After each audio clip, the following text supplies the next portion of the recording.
2017년 캐리비안의 해적 주인공 조니 뎁은 영화배우로서 무려 8천억 원을 벌고도 모든 돈을 다 탕진했습니다. 심지어 빚 때문에 가지고 있던 저택과 요트를 팔아야 했습니다. 한편 2003년 한국 로또 역사상 최고 당첨금 242억 원을 수령한 김모군은 채 5년이 안 돼 이를 모두 탕진하고 빈털터리가 되는 신세가 됐습니다. 앞선 이러한 이야기들은 우리에게 무엇이 더 중요한지 속삭입니다. 우리 대부분의 목표와 동기는 오직 돈을 더 버는 것에 기반하여 집중하고 있습니다. 하지만 만약 진짜 문제가 돈을 관리하는 능력에 있고 돈을 관리하지 못한 채로 돈을 버는 것에만 집중한다면 우리의 상황은 달라질까요? 우리나라 국민의 소득 대비 가계부채 비율이 주요국과 비교해 월등히 높다는 지적이 나왔습니다. 우리나라 가계부채 비율이 세계 최상위권으로 나타났습니다. 이런 뉴스들이 우리 모두를 대변하는 것은 아닙니다. 하지만 잠시만 생각해보면 내 삶 속에서 돈은 만족감이든 부족함이든 어떠한 감정이나 형태로 존재합니다. 여러분은 돈에게서 어떤 느낌과 형태를 느끼시나요? 돈이 여러분을 취약하게 하거나 감정을 부추기는 증폭기 같은 적은 없나요? 그런 경험 때문에 아무도 모르는 투자나 제2의 월급 강의 같은 광고에 마음이 끌린 적은 없었나요? 저는 이러한 질문들을 고민하며 때론 돈을 버는 능력보다 돈에 대한 우리의 인식이 더 중요할 수 있다고 생각했습니다. 특히 현재의 환경과 구조가 재정적으로나 합리적으로 선택하기 어려운 환경에 놓여 있을 때는 더욱더 필요합니다. 연간 수억대 연봉을 번다고 해도 남는 것이 하나도 없다면 그것은 의미가 있을까요? 어디서부터 잘못된 걸까요? 이제 그 이유를 파헤쳐야 합니다.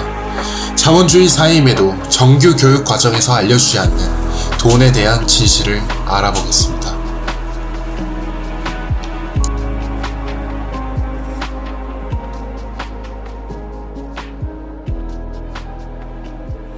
질문 하나를 생각해보자면 부란 무엇일까요?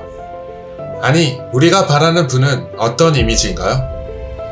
흔히 돈은 교환의 매개체 혹은 재산의 축적의 도구로 정의합니다.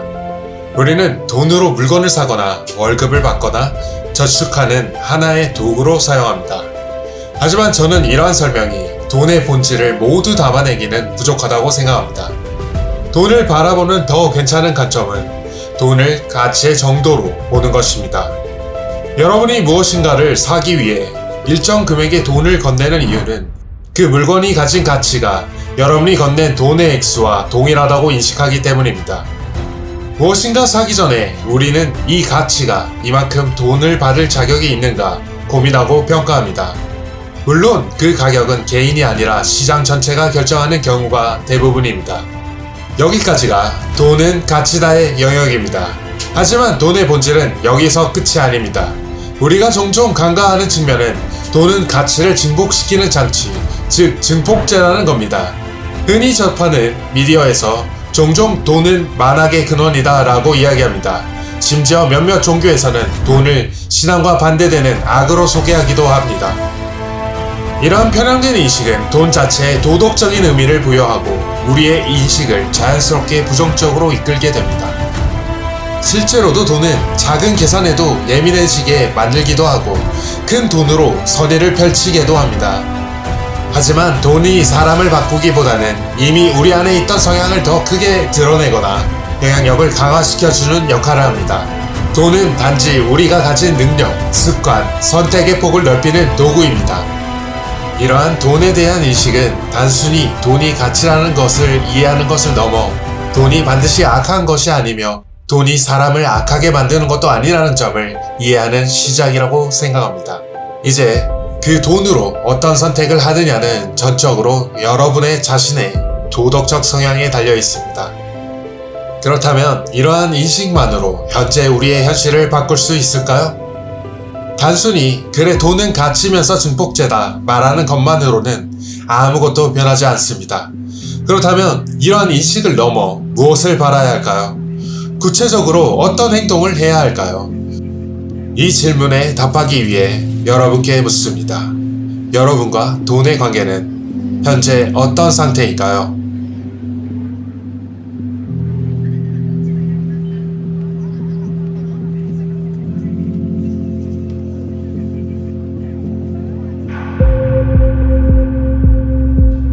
돈은 나를 기준으로 본다면 두 가지 흐름만 존재합니다. 들어오는 것은 수입, 나가는 것은 지출입니다. 또 다른 표현으로는 생산과 소비입니다. 대부분의 수입은 우리가 어떤 형태의 가치를 생산했을 때 들어옵니다. 우리 대부분의 이 가치는 노동의 형태로 제공합니다. 그리고 지출은 돈을 소비했을 때 나갑니다. 유튜브 프리미엄, 핸드폰, 자동차, 집, 전기 등 여러 형태로 나가게 됩니다. 여기서 단순하게 하나만 생각해 본다면, 만약 수입보다 지출이 많다면 지금 돈은 여러분을 돕고 있을까요? 아니면 압박하고 있나요? 우리는 이러한 상황 속에서 흔히 돈을 더 많이 벌면 해결할 거야 라고 믿습니다. 하지만 억대 연봉의 전문직들도 더 벌어야 한다고 느낄 수 있습니다. 평균 임금을 훨씬 상회하는 금액을 받으면서도 어떻게든 그 돈을 다 써버릴 방법을 찾아낸다면 저는 소득을 고민하기 전에 지출을 먼저 봐야 한다고 생각합니다. 파산을 시청한 수많은 부유한 유명인들이 보여주듯 지출에 문제가 있다면 소득은 아무런 의미가 없습니다. 여기서 영상 서두에 던졌던 질문을 다시 불러오겠습니다. 여러분에게 부란 무엇입니까? 그 답은 생각보다 단순합니다. 우리가 원하는 부는 사실 엄청난 돈이 아닙니다. 내가 통제할 수 있는 범위 안에서 숨 쉴 공간이 있는 상태, 그 여유를 만드는 힘은 더 많이 버는 데 있지 않습니다. 돈의 흐름에서 내가 우위를 갖고 있는가에 달려 있습니다. 책 넛지의 흥미로운 실험을 보면 급식소에서 음식 배치만 바뀌어도 학생들이 선택하는 메뉴가 완전히 달라졌습니다. 인간은 생각보다 환경에 아주 취약하기 때문입니다. 여러분이 걸어 들어가는 백화점 또한 정교하게 설계된 넛지의 집합체입니다.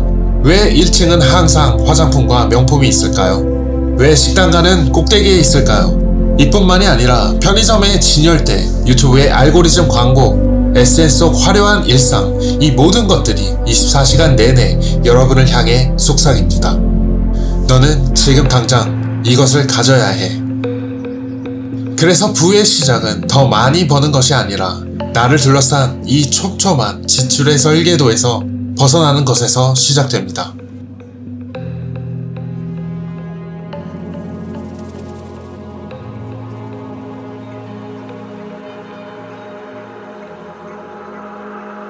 우리는 소비를 줄이기 위해 흔히 이렇게 생각합니다. 조금만 더 참자. 다음 달엔 여길 조금 줄여야지.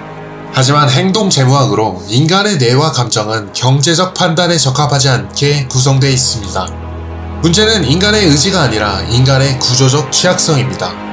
무계획적인 카드를 긁은 다음에 통장 잔고를 열어보지 않고 보고 싶지 않은 마음은 정보를 회피하는 손실 회피 편향, 미래의 큰 보상보다 지금의 작은 만족이 더 크게 느껴지는 현재 편향, 다른 사람이 산 걸 보면 나도 갖고 싶은 군중심리, SNS가 우리에게 만들어낸 지인의 하이라이트를 내 현실과 비교하며 우리는 지속적으로 소비에 중복되어 갑니다.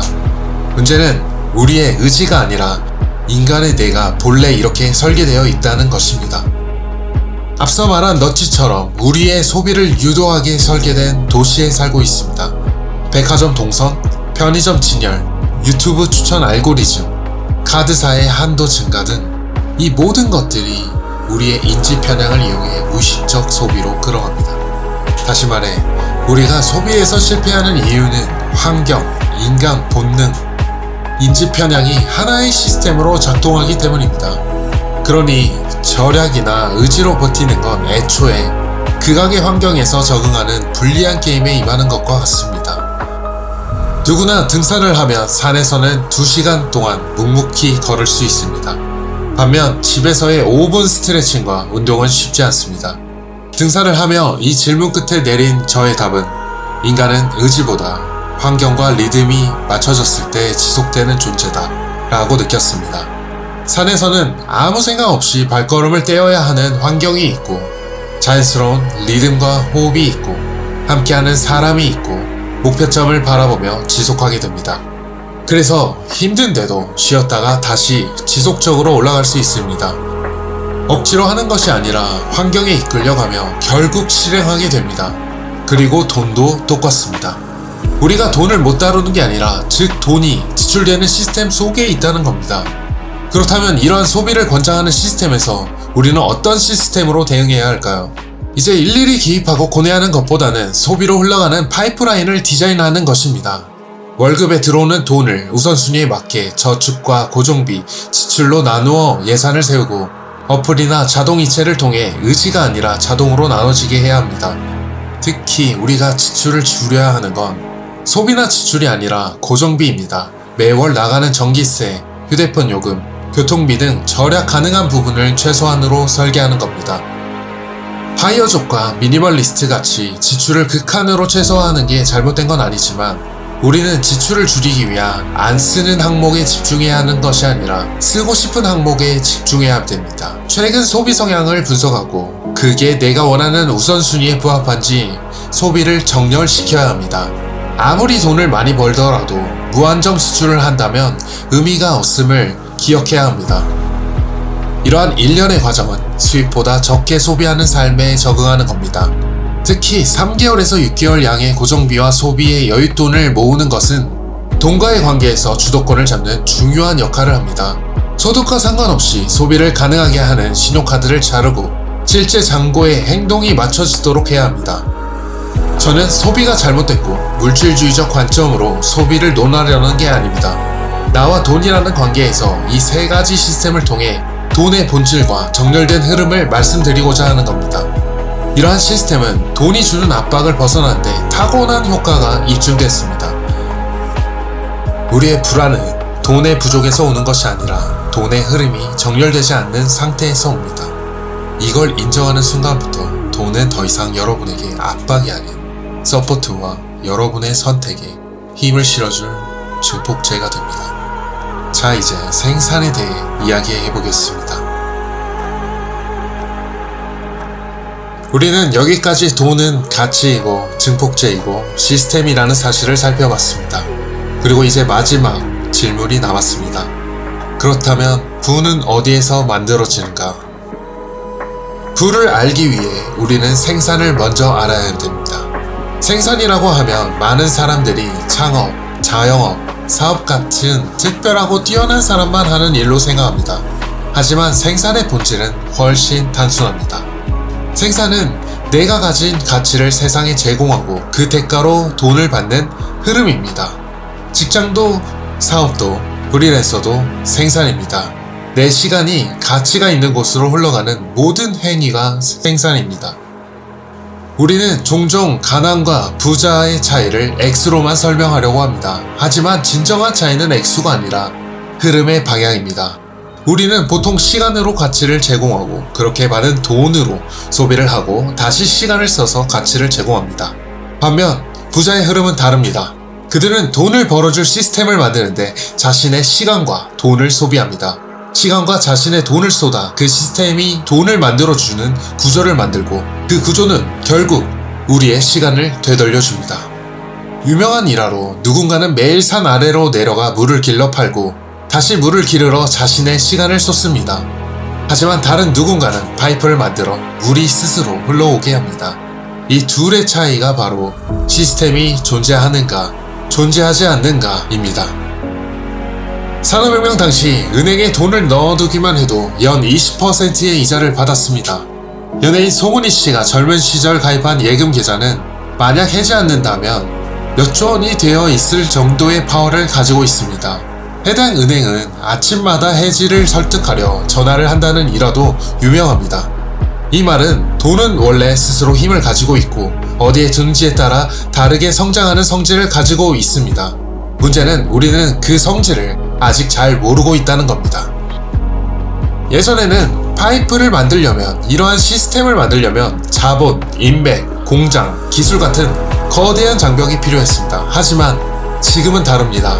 AI, 인터넷, 디지털 제품, 자동화 콘텐츠, SNS 플랫폼, 이 모든 것이 가치가 흐르는 시스템, 제작 비용을 사실상 여기가깝게 만들었습니다. 이제 사업을 해야만 생산자가 아니라 나의 지식, 경험, 인사이트, 콘텐츠, 자동화된 구조, 혹은 단지 그 회사의 지분을 사는 것만으로도 생산의 흐름에 참여할 수 있습니다. 지출에서 시스템이 돈을 여러분의 선택의 범위를 더 넓혀줬다면 생산에서 시스템은 여러분에게 시간 자체를 가져다 줍니다. 요약하자면 먼저 소비자로서 돈의 본질을 인식하는 것이 중요합니다. 모든 것을 다 소비할 수 없고 내가 원하는 소비의 우선순위를 정하고 내 패턴과 정렬하세요. 그 후 여러분의 가치를 세상에 던지세요. 세상에 내놓지 않는다면 세상이 원하지 않는지 조차 알 수 없습니다. 이 두 가지 측면에서 시스템은 저의 시각을 넓히고 조금 더 세상을 이해하는 데 매우 도움이 됐습니다. 이 시각이 여러분에게도 도움이 되었을 거라고 확신합니다. 감사합니다. 앱3 머니핏이었습니다.